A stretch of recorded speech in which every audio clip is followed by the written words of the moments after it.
on the line, we have Jeff McCausland. He is a retired Army colonel and a visiting professor of international security at Dickinson College in Carlisle, PA. He commanded an artillery battalion during the Gulf War in 1991. He's also founder and CEO of Diamond Six Leadership and Strategy, LLC, and a chief CBS military correspondent. Colonel McCausland, first and foremost, thank you for joining us, and thank you for your service to the United States. Thanks very much. I appreciate that. Jeff, it's always a pleasure to have you on. We've sent now 2 ships off the coast of Libya with cruise missiles. Apparently, the Libyan authorities have some people in custody. How do you see this whole thing playing out for the United States militarily? Well, militarily, the other thing we have going on, John, of course, is we've got a Marine security detachment, a reinforced security detachment, moving into position to add additional security at our embassy. I think what's going to happen is, in addition to the ships in the area, there's been increased surveillance over the Libyan area where we know there's some training camps for some of these militias that were part and parcel, frankly, of the rebellion against Gaddafi. As you say, we've got at least one destroyer in position. The second one, I think, is still approaching the area. Both of these vessels are equipped with Tomahawk cruise missiles. That would be my guess. If we can actually identify the particular target camp that we think this particular attack came from, there could easily be a strike. Now, as you said before, the Libyan government, which is in a process of development, we have to understand, again, Gaddafi was only taken out less than 1 year ago. Right. It does have in custody right now, supposedly, 4 perpetrators. And I guess in addition to all this, there's an FBI team being dispatched to Libya to participate in the investigation of exactly what occurred there at the consulate in Benghazi. So this is a developing situation. I think we're putting into position a fairly significant amount of combat power to give some flexible options to the administration if they decide to move forward and a target can be identified. Colonel, based on President Obama's history, would you agree if the U.S. military identified a legitimate target that President Obama would not hesitate in taking action? No, I think it's very clear. President Obama has demonstrated that. Of course, the number of drone strikes, for example, in the Obama administration in the area in Afghanistan has been well over 200. We know that during the entirety of the 8 years of the Bush administration, there were only about 40. Now, of course, the situation was very, very different. And the president has also used those drone aircraft for strikes a number of times against targets in Yemen. So he's been pretty unapologetic about the use of military combat power in various places throughout the Middle East if, in fact, the target's identified. So I would be confident that if, in fact, that occurs, a strike will, in fact, happen. Long-term, Colonel, where do we go from here? Where we go from here, John, is we have to understand that we certainly do not have control over the so-called Arab Spring. And what's occurring in the Middle East is unprecedented historically. It is a process, though, and not an event. What I mean by that is if you take out a guy like Gaddafi, a dictator who had been in charge of this country for 42 years, and right, that supported him, had permeated everything you can think of, from police to the military to banking to probably the post office. When he goes down, those institutions collapse. And this is also a country divided by tribal and ethnic backgrounds. So this very weak government in Libya is trying to pull that together and establish some form of democracy, one we might not recognize, but some form of democracy. And that's going to take an enormous amount of time. And during that period, it's going to be, A, unsettled, and B, sadly, present opportunities for extremists. And I think that's what we saw occur, unfortunately, in Benghazi a few days ago.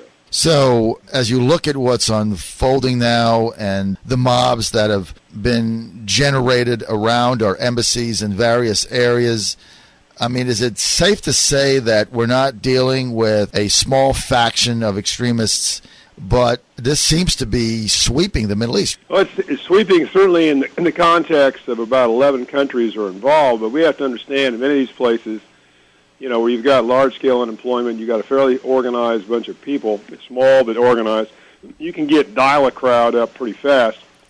It seemed to me an interesting two things. One is that the demonstrations apparently in Egypt have been canceled for today, or at least that is what has been reported. We also know that we're seeing this through the soda glass or the soda straw of a TV camera, so you can only see, how many demonstrators, and oftentimes I think this can give a disproportionate response. And then finally, two things. One is we live in a global world where, within a nanosecond, news can go around the world that can either stimulate or exacerbate tensions. And we know, of course, in the United States, we protect a lot of people's rights to say and produce stupid things, and that's what exactly happened. Somebody decided to exercise the 11th Amendment of the Constitution, which is, I can be stupid, and everybody else has got to put up with it. And sadly, that's what's occurred and causing an awful lot of tension. Do you think that really matters, or do you think that was just a red herring? No, I think it really matters. Having said that, we know that, like anything, we're in a conflict with a large, global, heavily franchised terrorist organization. And they're going to seek opportunities to take advantages of things we do and failures that are made, and they're very good at that. I mean, I think under time we underestimate intellectually who we're dealing with. So something like this, they're going to take every advantage that they possibly can, and they're really, and I've been in Afghanistan, I've been in Iraq a number of times, they are masters of using communications to do that.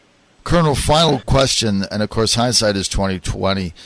Do you think that our Marine allocation and our security in these embassies around the Middle East in these 10 to 12 states, do you think they need to be enhanced? Well, certainly hindsight, as you say, is always 20/20. Right. It can be enhanced, and I'm sure there'll be an investigation about that.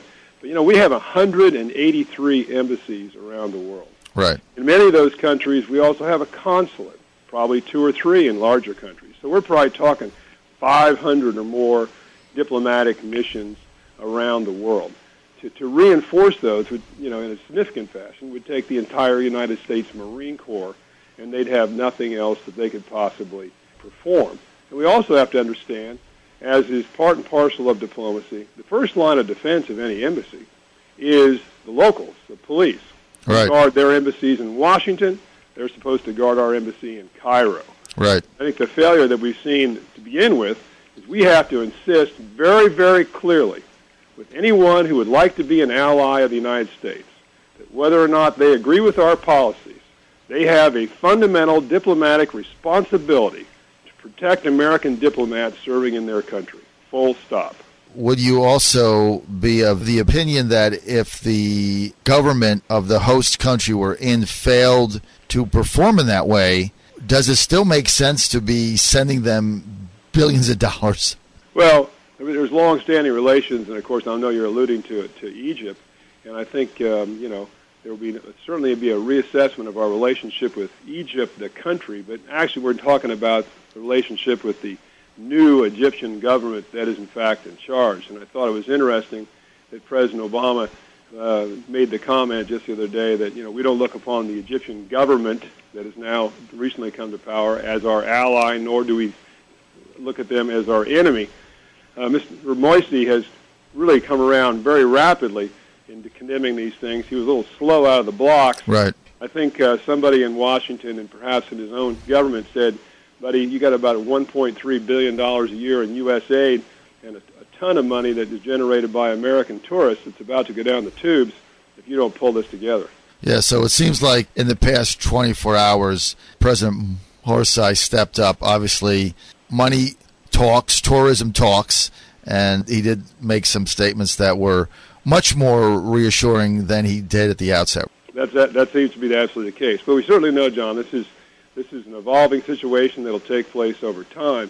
The final thing I find curious about this so far, the reports I've gotten, I have not seen any kind of dramatic outrage in Afghanistan. I know that this worried U.S. officials in the aftermath of this crazy preacher down in Florida. Yes. That had caused so many problems with burning the Quran. And I was over there in Afghanistan during that particular period of time. And I can tell you the Afghan government stepped up, and in the process, thanks to our good pastor down there in Florida, several Afghan demonstrators and several Afghan security cops were killed in the process.